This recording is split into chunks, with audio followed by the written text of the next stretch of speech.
আসসালামু আলাইকুম রহমতুল্লাহি বরকাতুহু। আলহামদুলিল্লাহি রাব্বিল আলামিন। আজ আমরা আলোচনা করব কোরআনুল কারীমে আল্লাহ তাআলা রাসূলুল্লাহ সাল্লাল্লাহু আলাইহি ওয়াসাল্লামের কে যে পূর্ণ অনুসরণ করতে হবে এবং সেই পূর্ণ অনুসরণ করা যে ফরজ। রাসূলুল্লাহ সাল্লাল্লাহু আলাইহি ওয়াসাল্লামের কথোপকথন মানা, তার নির্দেশ মানা, তার আদেশ মান্য করা এবং নির্দেশকেও সঠিকভাবে মূল্যায়ন করা ইত্যাদি বিষয়গুলো আল্লাহ তাআলা কোরআনুল কারীমের অসংখ্য অগণিত আয়াতসমূহ দ্বারা সাব্যস্ত করেছেন। যদি কোনো ব্যক্তি হাদিসের প্রতি কোনো রকমের সন্দেহ পোষণ করে অথবা হাদিস দুর্বল অথবা ইমাম বুখারী অথবা হযরত আবু হুরায়রা রাদিয়াল্লাহু তাআলা আনহুর উপর আস্থা না রাখতে পারে, যদি কোরআন দিয়ে কোরআন বুঝতে চায় তাদের জন্য বলা যেতে পারে এই আলোচনা। কিন্তু কোনো ব্যক্তি যদি শুধু কোরআন দিয়ে বুঝতে চায়, হাদিসকে যদি না মানতে চায়, তাহলে সে ব্যক্তি কাফের। দলিল কোরআনুল কারীমের আমি কিছু আয়াত দিব, এই আয়াতগুলোই যেন সে মানেনি। আর এটাও জানা আছে যে কোরআনুল কারীম যদি কেউ না মানে তাহলে সে কাফের। একাধিক আয়াতে আল্লাহ তাআলা বলেছেন যে আমি যে আয়াতসমূহ দিয়েছি যারা এগুলোকে কুফরি করে, ইন্নাল্লাযীনা কাফারু বিআয়াতিনা, এই আয়াতে যে যারা কুফরি করেছে মানে অস্বীকার করেছে, অমান্য করেছে, বিআয়াতিনা আমার আয়াতসমূহকে, তো এই ফরম্যাটেও একাধিক আয়াত আছে। কুল বিল্লাহি ওয়া আয়াতিহি ওয়া রাসূলিহি কুনতুম তাস্তাহজিউন লা তা'তাযিরু ক্বাদ কাফারতুম বা'দা ঈমানিকুম। যে শুধু অস্বীকার না, বরং যদি কোরআনুল কারীমের কোনো আয়াতকে যদি কেউ তুচ্ছ-তাচ্ছিল্যও করে তো তাহলেও সে যেন কুফরি করেছে। সূরা তাওবার আয়াত, যে লা তা'তাযিরু ক্বাদ কাফারতুম বা'দা ঈমানিকুম, তোমরা ঈমান এনেছিলে কিন্তু তোমরা কুফরি করে ফেলেছো, কেন? ইস্তেহজা করেছো। তো যদি কেউ হাদিসকে না মানে তাহলে এটা ইস্তেহজা না, বরং অমান্যই করা হয়। কোরআনুল কারীমের এই আয়াতসমূহকে অমান্যই করা হয়। সূরা হাশরের 7 নম্বর আয়াতে যেখানে আল্লাহ তাআলা বলেছেন যে রাসূল তোমাদেরকে যা দেন তা গ্রহণ করো, যা নিষেধ করেন তা থেকে বিরত থাকো এবং আল্লাহকে ভয় করো, নিশ্চয়ই আল্লাহ কঠোর শাস্তিদাতা। যদি কেউ মনে করে যে এই আয়াতটি শুধুমাত্র বনু যায়েরের ভাগ বন্টনের বিষয় নাজিল হয়েছে, তো এখানে এই যে মা অমা আতা কুমুল এখানে স্পষ্ট করে এটা একটা শানে নুজুল আছে, কিন্তু এই আয়াতের মধ্যে, আয়াতের ব্যাপকতার মধ্যে যে মা দ্বারা সমস্ত কিছুকে শামিল করে। অমা আতা কুমুর রসুল ফাহুদু, তোমার নবী যা কিছু প্রদান করেন সেটা সম্পদও হতে পারে, সেটা অন্যান্য বিষয় হতে পারে। তার মানে এখানে অমা দ্বারা তার কুল শব্দকে দালালত করে।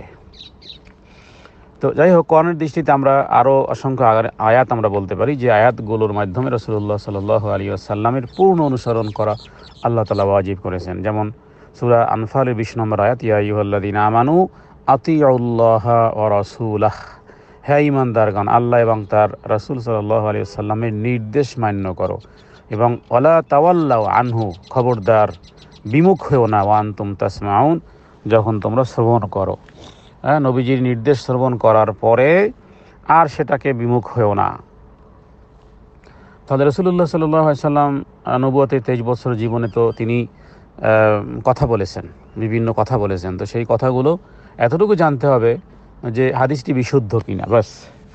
আর বুখারী এবং মুসলিমের হাদিস সম্পর্কে গোটা আহলুস সুন্নাত ওয়াল জামাআত তারা এই চুলসেরা বিশ্লেষণে বলা যেতে পারে যে কোষ্ঠী পাথরের বিশ্লেষণে এই দুটি গ্রন্থের সমস্ত হাদিসগুলো বিশুদ্ধ, বিশেষ করে সহিহ বুখারী এবং সহিহ মুসলিমের হাদিসগুলো। বাকি অন্যান্য সুনানে আরবার বিষয়ে কথোপকথন আছে। দ্বিতীয় আয়াত সূরা নূরের 56 নম্বর আয়াত, আল্লাহ তাআলা বলেছেন ওয়াকিমুস সালাতা ওয়া আতুজ যাকাত ওয়া আতিউর রাসূল, তোমরা রাসূলের আনুগত্য করো, লাআল্লাকুম তুরহামুন, যাতে তোমরা অনুগ্রহ প্রাপ্ত হতে পারো। তৃতীয় আয়াত সূরা নিসার 80 নম্বর আয়াত, আল্লাহ তাআলা বলেছেন মাইয়ুতি'ir রাসূলা ফাকাদ আতা আল্লাহ, যে ব্যক্তি রাসূলুল্লাহ সাল্লাল্লাহু আলাইহি ওয়াসাল্লামের হুকুম মান্য করবে সে যেন আল্লাহরই হুকুম মান্য করো, ফাকাদ আতা আল্লাহ। আর ওমান তাওয়াল্লা, আর যে ব্যক্তি নবীজির আদেশকে মান্য করবে না, ফামা আরসালনাকা আলাইহিম হাফিযা, আল্লাহ তাআলা বলেছেন হে নবী আপনাকে আমি তাদের রক্ষণাবেক্ষণ করে নিযুক্ত করে পাঠাইনি। সূরা আন-নিসা আয়াত নম্বর 80। এই সমস্ত আয়াত সমূহের দ্বারা কি বোঝা যায় যে রাসূলুল্লাহ সাল্লাল্লাহু আলাইহি সাল্লাম যেভাবে করে হাদিসের মধ্যে আবু দাউদের বিশুদ্ধ হাদিসে বলেছেন, নবীজি বলেছেন যে উতিতুল কিতাব ওয়া মিসলাহু মাহু, যে আমাকে কোরআন দেওয়া হয়েছে এবং অনুরূপ কিতাব। এই অনুরূপ কিতাব হলো এই হাদিস, বিশুদ্ধ হাদিস। কারণ যে হাদিসের প্রতি কোনো রকমের শৈথিল্যতা, দুর্বলতা মনের মধ্যে প্রকাশ করবে, সে যেন কোরআনুল কারিমকেই মানেনি, সে যেন কোরআনুল কারিমকেই মানল না।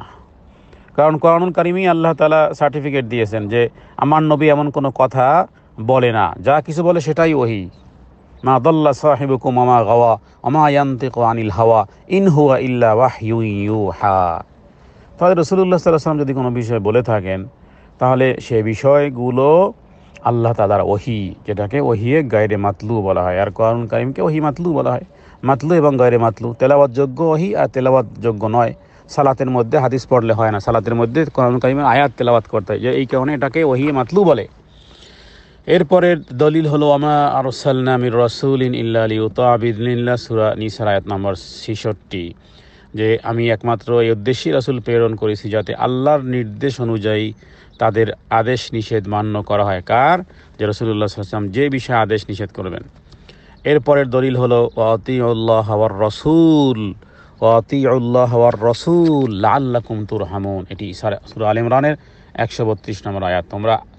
তোমরা আনুগত্য করো আল্লাহ এবং তার রাসূলের। দেখুন আল্লাহর আনুগত্য কিভাবে করবেন? আল্লাহ কি সরাসরি আপনার কাছে কিছু বলবেন না, বরং রাসূলুল্লাহ সাল্লাল্লাহু আলাইহি ওয়াসাল্লামের আনুগত্য করলে সেটা আল্লাহর আনুগত্য হবে। যেভাবে করে ভালোবাসার ক্ষেত্রে আল্লাহ বলেছেন যে ইন কুনতুম তুহিব্বুনাল্লাহ, আল্লাহকে ভালোবাসতে চাও, তাহলে এটাকে যদি আল্লাহকে ভালোবাসার কথা অনেকেই বিধর্মীরাও বলতে পারে যে আমি রবকে ভালোবাসি, কিন্তু এটাকে টার্ম অ্যান্ড কন্ডিশন দিয়েছেন যে যদি রবের ভালোবাসার দাবি করতে চাও তাহলে ফাত্তাবিউনি ইউহিব্বুকুমুল্লাহ, তাহলে আমার অনুসরণ করো। কোনো ব্যক্তি যদি মুখে বলে আল্লাহকে ভালোবাসি, সে দাবি মিথ্যা হবে। বরং কোনো ব্যক্তি যদি বলে আল্লাহকে ভালোবাসি, তাহলে দেখতে হবে যে তিনি রাসূলুল্লাহ সাল্লাল্লাহু আলাইহি ওয়াসাল্লামের পূর্ণ অনুসরণ করেন কিনা, বিশুদ্ধ হাদিসে অনুসরণ করেন কিনা। তাহলে তিনি কোরআনুল কারীমের আয়াত অনুযায়ী, সূরা আলে ইমরানের আয়াত অনুযায়ী, যে তাহলে আসলে তার দাবিটা সত্য। কারণ আল্লাহ তাআলা যেই সিঁড়ি দিয়েছেন, যেই সুল্লাম দিয়েছেন, যে ফাত্তাবিউনি, যে আমাকে অনুসরণ করো। হে নবী, আপনি বলেন আমাকে অনুসরণ করো যদি রবের ভালোবাসা পেতে চাও, তাহলে ইউহিব্বুকুমুল্লাহ, আল্লাহ তোমাদেরকে ভালোবাসবে। ওয়া ইয়াগফির লাকুম যুনুবাকুম আল্লাহু গফুরুর রাহিম। এরপরে দলিল দেখুন সূরা আন-নিসার আয়াত নম্বর 59, যেখানে আল্লাহ তাআলা বলেছেন ইয়া আইয়ুহাল্লাযীনা আমানু আতিউল্লাহ ওয়া আতিউর রাসূল, হে ঈমানদাররা আল্লাহর নির্দেশ মান্য করো, রাসূলের নির্দেশ মান্য করো। তাহলে সমানে সমান পাওয়া গেল কিনা, 50-50 পাওয়া গেল কিনা? আল্লাহর নির্দেশে মান্য করো কোথায় আছে? কোরআনুল কারীমে আল্লাহ তাআলা আদেশ নিষেধগুলো আছে। বাকি রাসূলের নির্দেশে মান্য করো এট এ টাইমে। এজন্য একই বৃন্তে দুটি ফল বা দুটি ফুল। আল্লাহ নির্দেশগুলো আপনি পাচ্ছেন, রাসূলের আদেশ নিষেধগুলো কি কোরআনে কোথাও আছে? কোরআনুল কারীমের ফার্স্ট টু লাস্ট, মানে আলিফ থেকে নিয়ে ইয়া পর্যন্ত, সূরা ফাতিহা থেকে সূরা নাস পর্যন্ত, এর মধ্যে রাসূলুল্লাহ সাল্লাল্লাহু আলাইহি ওয়াসাল্লামের কোনো কথা কি স্পেশালি তার নিজস্ব কোনো বক্তব্য আছে?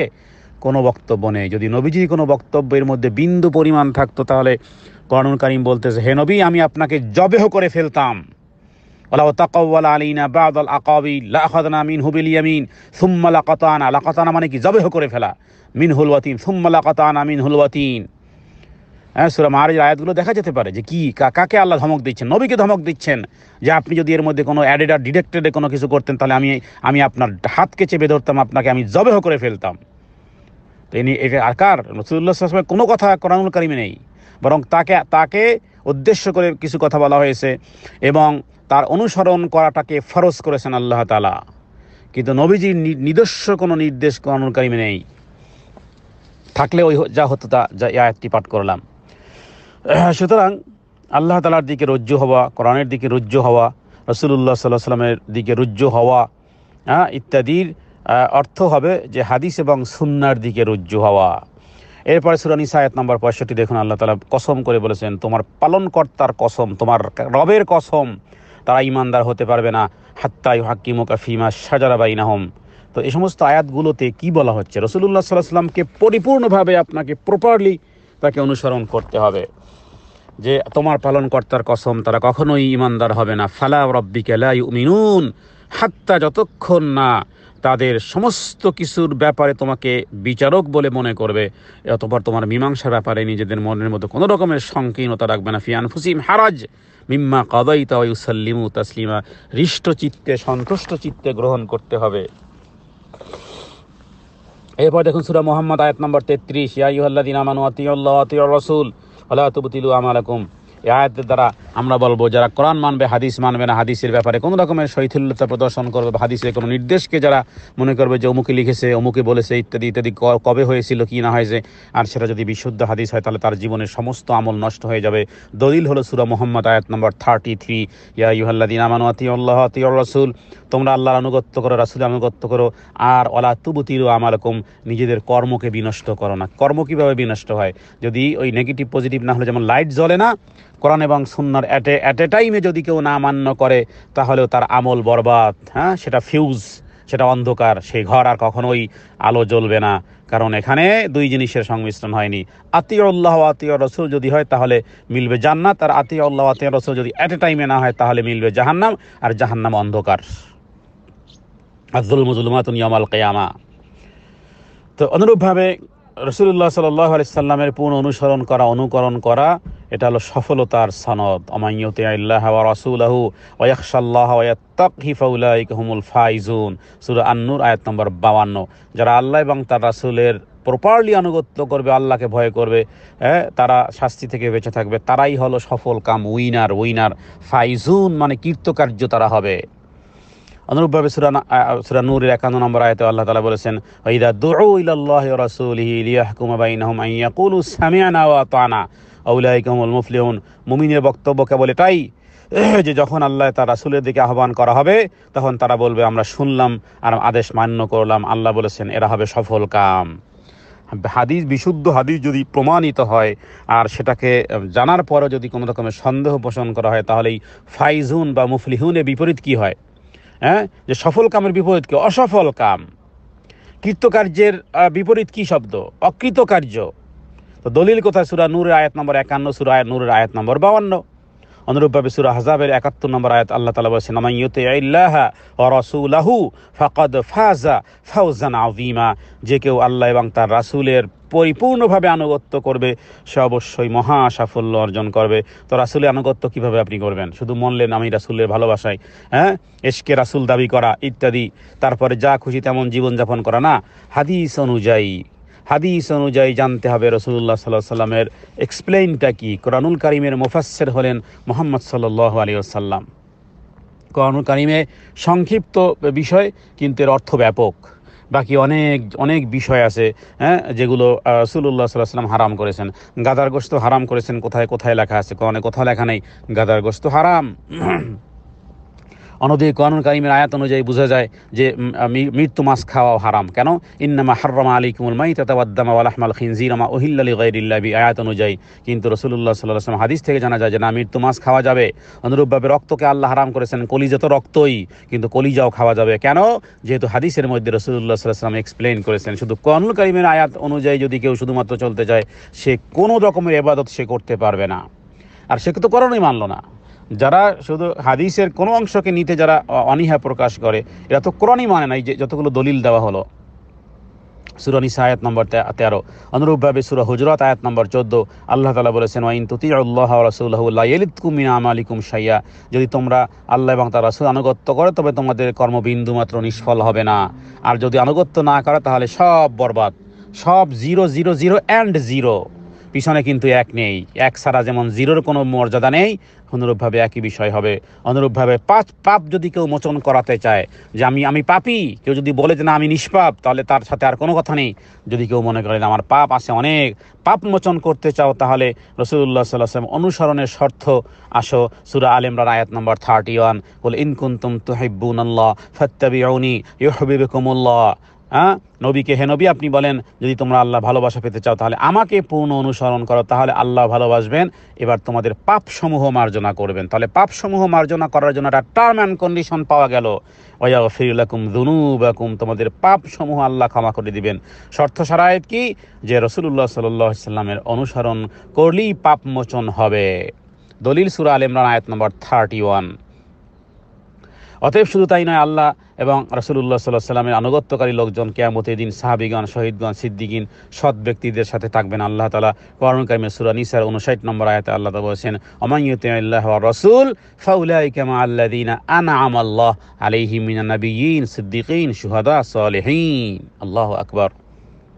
এভাবে করে শত সহস্র দলিল কোরআনুল কারীমের আয়াতকে ওভারটেক করা হবে, ডিঙ্গানো হবে, জাম্পিং করা হবে, অমান্য করা হবে, ভায়োলেশন হবে যদি আমরা রাসূলুল্লাহ সাল্লাল্লাহু আলাইহি ওয়াসাল্লামের মুখ নিঃসৃত অমীয় বাণী স্বর্ণালী উপদেশসমূহ যেগুলোকে হাদিস বলা হয়েছে সেই বিশুদ্ধ হাদিসগুলো যদি অন্বেষণ করি, তালাশ করি, তাহলেই দেখবে এবং কখনোই সেটা সাংঘর্ষিক হবে না। যে সমস্ত দুর্বল হাদিসগুলো বা মানুষ বানানো, পেট বানানো হাদিস বিভিন্ন, সেগুলো কোরআন সুন্নাহর সাথে সাংঘর্ষিক হবে। সূরা আন-নূরের ৪৭ নম্বর এবং ৪৮ নম্বর আয়াতেও আল্লাহ তাআলা রাসূলুল্লাহ সাল্লাল্লাহু আলাইহি ওয়াসাল্লামের প্রতি ঈমান আনা সত্ত্বেও সমস্ত আমলের ক্ষেত্রে আল্লাহ এবং তার রাসূলের হুকুম অমান্য যদি কেউ করে তাহলে সে কখনোই প্রকৃত ঈমানদার হবে না। ঈমানের ঘোষণাই বরবাদ। ঈমান অ্যাকসেপ্ট হবে না, ঈমান রিজেক্টেড হবে যদি কোনো ব্যক্তি রাসূলুল্লাহ সাল্লাল্লাহু আলাইহি ওয়াসাল্লামের আনিত বিধান সমূহ, আদেশ নিষেধ ইত্যাদি, নবীজি কি বলেছেন, তো কোরআনুল কারিমে তো আদেশ নিষেধ আল্লাহ তাআলার, রাসূলুল্লাহ সাল্লাল্লাহু আলাইহি ওয়াসাল্লামের তো একটা কথাও নেই, তাহলে নবীজির আদেশ নিষেধগুলো কোথায় জানবেন? এজন্যই হাদিস শাস্ত্র জানতে হবে। অনুরূপভাবে সূরা নিসার ৬১ নম্বর আয়াতে আল্লাহ তাআলা বলেছেন যে ওয়াইদা কিলা লাহুম তাআলাউ ইলা মা আনজালাল্লাহু ওয়া ইলার রাসূল, যে আপনি তাদেরকে আল্লাহর নির্দেশের দিকে আসার কথা বলেন এবং রাসূলের প্রতি যা নাজিল করেছেন, তখন আপনি মুনাফিকদেরকে দেখবেন যে ওরা আপনার কাছ থেকে সম্পূর্ণভাবে সরে যাচ্ছে। ধর্মকর্ম শুটিং কাটিং কুটিং করা যায় যদি হাদিস না মানা যায়, কারণ কোরআনুল কারিমে তো এইভাবে স্পষ্ট করে তেমন কিছু বলা নাই, বাস মুখ দিয়ে বললেই হয়ে গেল। তো অনুরূপভাবে কোরআনুল কারিমে অন্যত বলেছেন কুল আতিউল্লাহ ওয়ার রাসূল ফাইন তাওয়াল্লাউ ফাইন্নাল্লাহা লা ইউহিব্বুল কাফিরিন। এটি সূরা আলে ইমরানের ৩২ নম্বর আয়াত। অনুরূপভাবে আল্লাহ তাআলা সূরা আনফালের ৪৬ নম্বর আয়াতেও আল্লাহ তাআলা বলেছেন যে যারা রাসূলুল্লাহ সাল্লাল্লাহু আলাইহি ওয়াসাল্লাম আনুগত্য না করার বিস্ফল হলো যে পারস্পরিক দাঙ্গা হাঙ্গামা এবং বৈপরীত্য এদের মধ্যে পাওয়া যাবে। সুতরাং রাসূলুল্লাহ সাল্লাল্লাহু আলাইহি ওয়াসাল্লাম আদেশগুলো যদি কোনো ব্যক্তির বিপরীতে কোনো পালন করে তাহলে তার ইসলামে কোনো অংশ নেই। দলিল সূরা আহজাবের আয়াত নম্বর 36।